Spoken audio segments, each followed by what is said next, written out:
Order! Order! You are an incorrigible delinquent at times. Behave yourself, man!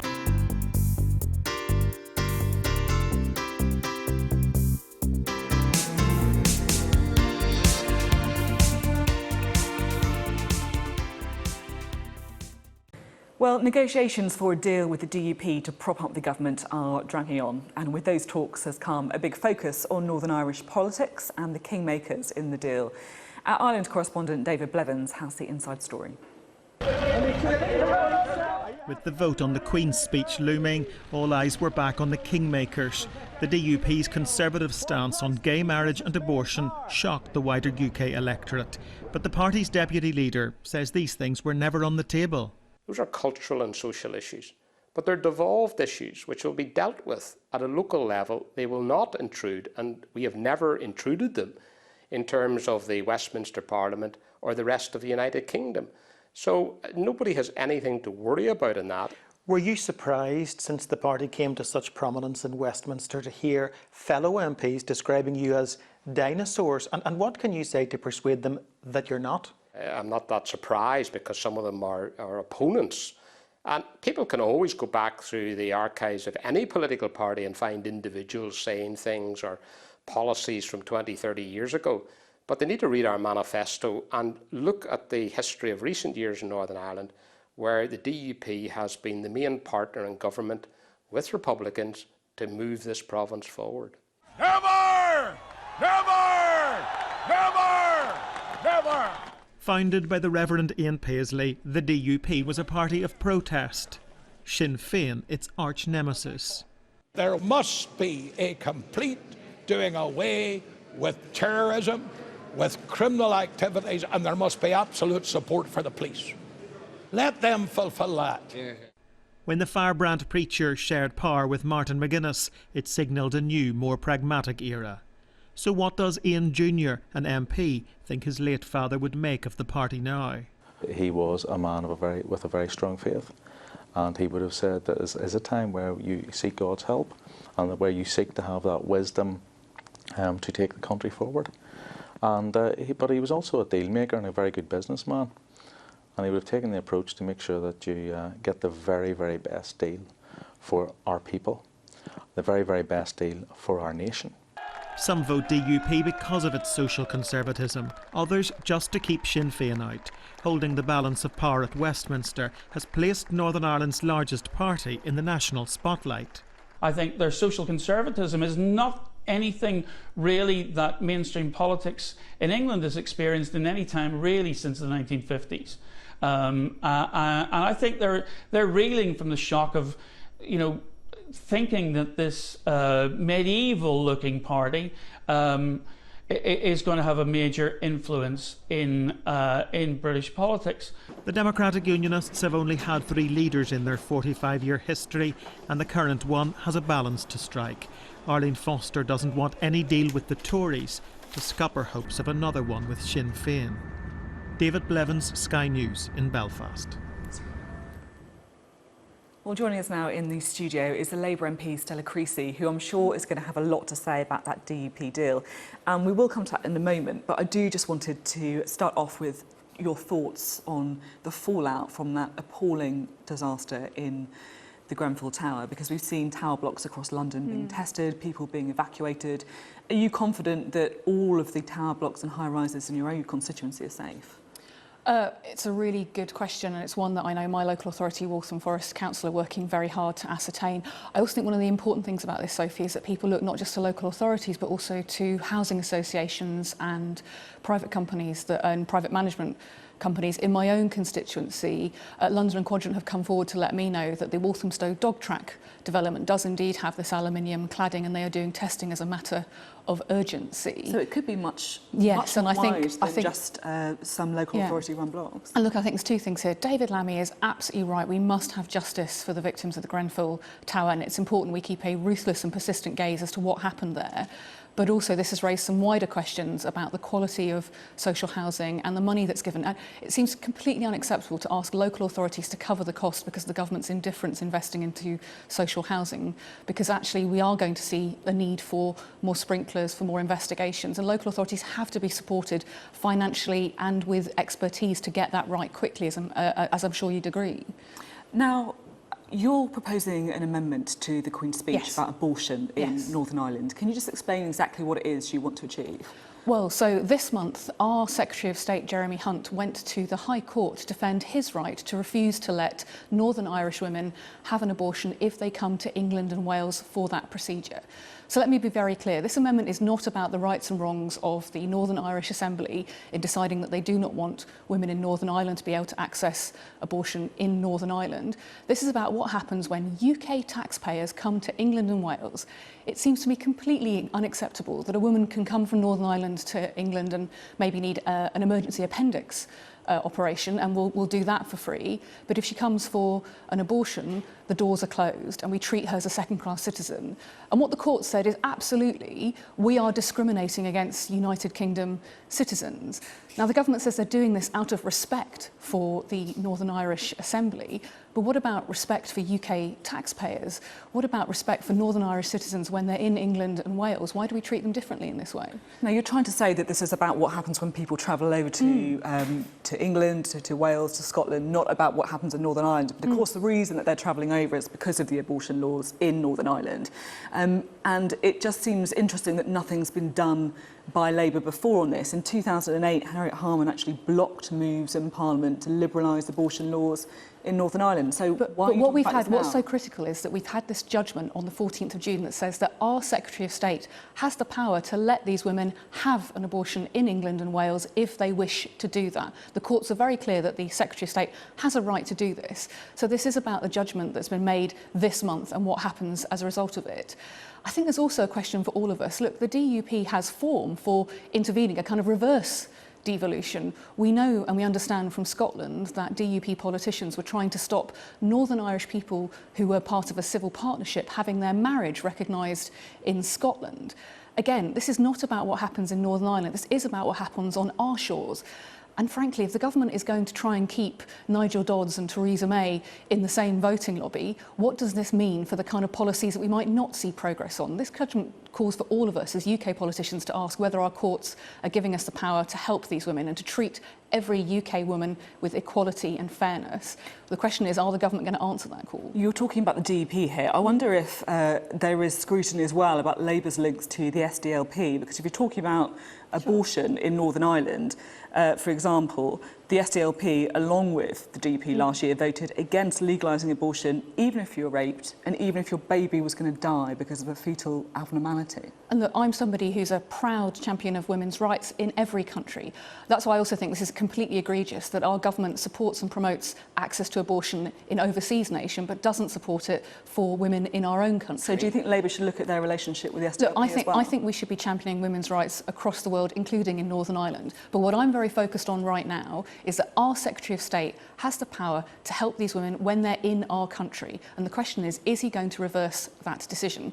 Indeed, the fact that it's going to go to the Court of Human Rights suggests that the government is probably going to spend more money defending their right to deny these women access to that basic service than it could actually cost to provide it here in the UK. And I just want to know whether the government is going to whip this vote if it does come to a vote this week in Parliament, because obviously abortion is normally a matter of conscience. I know that there are parliamentarians across Parliament who are concerned, who recognise that it's simply unfair to treat Northern Irish women in this way.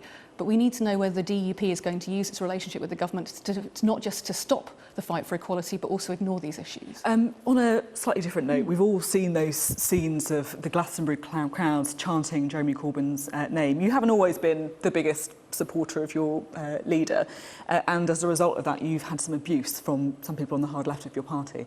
I'm interested to know if that's changed since the election. Are you still feeling that some people, some wings of your party are giving you a hard time in your constituency? Listen, there's a debate to be had. There's always discussion to be had. I thought it was great to see so many thousands of people wanting to be involved in the political process, being interested. Because if we're honest about the history of British political engagement over the last 20, 30 years, it's been in decline. The challenge for all of us is to turn that energy and that interest into action. So whether you're talking in Glastonbury, whether I'm talking in my local GC, the question is, what are we going to do next? That's what's got to unite the Labour Party. Stella Creasy, thank you very much for coming on the show today. So a number of stories in the public prints this morning about Mr Hammond, Philip Hammond, Spreadsheet Phil becoming a caretaker Tory leader with the support of David Davis, weren't there, Mr Shipman? Stories in the papers about that. What did you make of them? Well, I was slightly dismayed to hear that Tim was coming on the show today because I was preparing to rubbish his story about Phil Hammond. I'll go for it anyway. I mean, my sense is all this is great sport. If I were in Tim's position, I would also be cooking up stories like this. Tim will tell us that, of course, you know, it's based on several very authoritative sources. But my sense from the Tory backbenchers is that they are in no way manoeuvring to get somebody else installed in number 10. I'm not saying that Theresa May is secure long term, but I don't sense that there is any immediate threat to her at the moment. Helen? Well, I agree partly with that, but I do think there is a shadow leadership battle. I mean, you only have to look at the amount that ministers have been out on the airwaves. So people who I thought had probably gone to a retirement home or a long cruise around the Bahamas have suddenly popped up after the election campaign and are now doing media again. So it's definitely happening. People are jockeying. The difficulty is that I think there is such a feeling of instability at the moment that they know it looks incredibly self-indulgent to focus internally. Unfortunately we have started that Brexit clock ticking by triggering Article 50, and there is a hard time limit on that. I mean, we're in a world now where things change on a week-by-week, even day-by-day basis. Is it not a bit incredible? There's a kind of plan. We'll put Spreadsheet Phil in for 2 years as a caretaker. He'll then step down, and by then, I forget who's going to take over from him then? Well, possibly Amber Rudd, one of the younger generation. Will take over. This will all be done by David Davis's support. I mean, it's all a bit incredible, is it not? Well, I thought it was fairly incredible as well, but the more calls I put in, the more I realised that there's quite a lot of chatter about this, and what persuaded me that it was interesting was that there were a bunch of Brexiteers who felt that they could swallow Phil Hammond standing in. And, I think Isabel's right. I think the chances of Theresa May being ousted in the next sort of 2 months are pretty slim. But just 2 months. But everyone is taking the view that, she's not going to lead us into the next election. So at which point do we install the new leader? And the sensible, quiet time to do that would be, in the late summer to get something in place by the party conference. And what you've got with David Davis and Philip Hammond, pretty well everybody in that party agrees those are the two grown-ups in the cabinet, and if they can come to some kind of arrangement with either one of them at the top, that might be the way to have a smooth transition. Some of the stories had David Davis as to be the caretaker and Spreadsheet Phil to be the number 2, and Mr Davis was on the BBC this morning and reacted to this. Let's hear. Let me be absolutely plain about this. Number one, I happen to think we've got a very good Prime Minister. I know she's coming under a lot of pressure at the moment, but I've seen her in action. I've seen a number of Prime Ministers in operation over the years. I go right back to Margaret Thatcher. And I think she's very good. She makes good decisions. She's bold. She takes her time. There's no essay crisis about this government. It's very, very, very clear that she's a good Prime Minister. That's point number one. Point number two is I want a stable backdrop to this Brexit negotiation. It's hard work, by the way. So what's your message to those Tories who are already ruffling around in the rhododendrons, muttering about leadership challenges and groups and who's going to take on who? Don't be so self-indulgent, is my message to those. Of course, to an extent, he would say that. But yeah, but I think that was quite sincere, actually. I mean, I think I've observed David Davis long enough to know that he's almost always on manoeuvres of some sort. But if he's on manoeuvres now, his manoeuvres involve not being on manoeuvres for the time being. You see, if there was some credibility to this, if they were really thinking, oh, we'll put in a caretaker, and then we'll replace this caretaker with somebody else, and then we may do something to... What would the voters make at a time of national crisis and a time of huge difficulty that the Tory party is just playing musical chairs? Yeah, and that's why you have veteran MPs like Ken Clarke saying this just looks incredibly self-indulgent. Also, if there's anything we've learnt surely from the last 20 years of politics, from the Granita Pact between Tony Blair and Gordon Brown, it's that if you try and have some cooked up thing where somebody's just, everyone knows they're going to be the front man and you're the real brains of the operation, that is a recipe for huge acrimony falling out. People need to know who it is that they're voting for. But you didn't show the bit from David Davis when he was asked whether he would go for the leadership at all in the next couple of years. And he said, I'm not getting into that. No, I didn't. He didn't say, no, I'm not doing it under any circumstances. Anyway, let's move on. He's on quantum manoeuvres, isn't he? He's both is and isn't on manoeuvres. Let's move to the more immediate. Tim, where are we with this attempt of the Conservatives to get a deal with Northern Ireland's DUP? Well, it's in a mess, but I think it's effectively done. People say the confidence supply side of it was sorted pushing 2 weeks ago.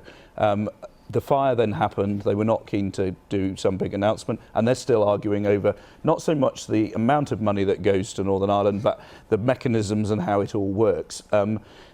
I've spoken to DUP sources who say there is no circumstance in which they would vote down this Queen's speech, because the other thing that's happening at the end of this week is the time is supposed to be running out on the next stage of the Stormont arrangements, and the threat that's coming from the Tory Chief Whip Gavin Williamson to the DUP, and one they take very seriously, is if you don't vote for the Queen's speech on Thursday, you could effectively have Jeremy Corbyn taking direct rule of Northern Ireland with all his old pals from Sinn Féin. And of course, and that's the sort of threat the Tories hang over the DUP. Though the DUP are tough negotiators, and if they haven't agreed to an arrangement by the Queen's speech and they simply abstain, the margin, the government will probably still get it through, but the margin will be slight.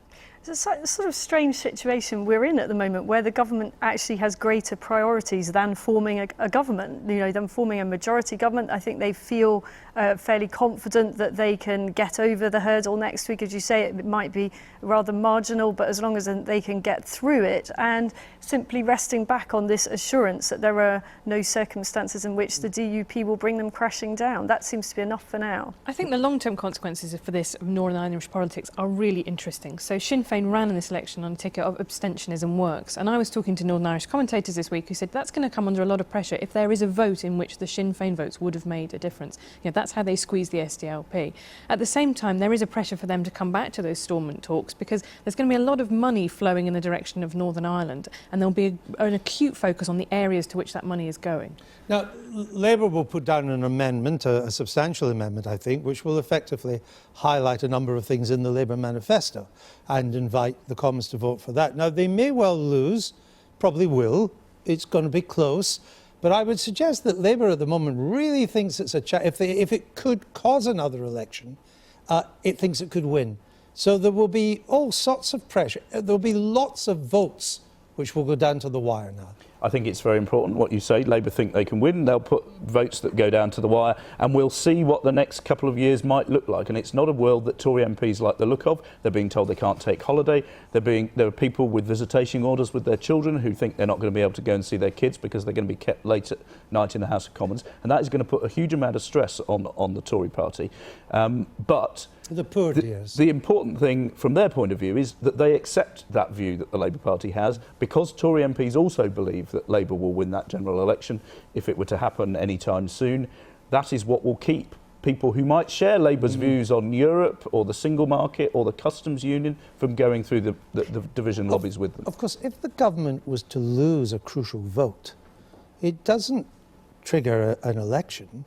It would probably mean the Queen would ask Mr Corbyn to form a government, and Mr Corbyn would say, yeah, I'm going to try and do that. He might well. I mean, what remains to be seen is how effective Labour are now as a machine, as a parliamentary machine, because what we saw from the election is that Jeremy Corbyn far exceeded any expectations in his talents as a campaigner. But the fundamentals, if you talk to Labour MPs who have always been sceptical about him, haven't changed in terms of his ability to manage the parliamentary party. And nothing that's happened so far in terms of the rhetoric that's coming out from Labour on Brexit in particular gives any particular cause for confidence that there is a strategy or even a tone that has been set as coherent. You heard earlier in the programme the Unite Union man, Mr Coyne, who believes he's been purged from Unite by the left, saying that could happen to Labour moderates in the party now as well.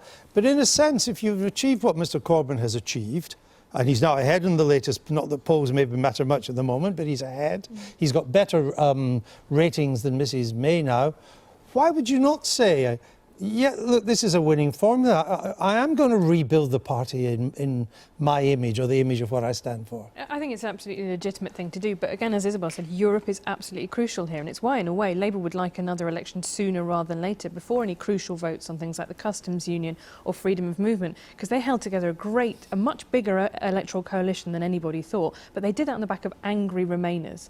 And at the moment, you know, they have a manifesto that has the most right-wing immigration policy the Labour Party's had in 50 years. And that could fracture again for them. So when we talk about remaking the Labour Party and Jeremy Corbyn's image, the question for him is that somebody who's instinctively very sceptical about Europe? And what you will see, I think, is that you will see some Labour MPs feeling emboldened to rebel on Europe because they know that's the thing that the members agree with them on, not Mr Corbyn. We really are living up to Harold Wilson's old maxim that a week is a long time in politics. So you better watch us next week.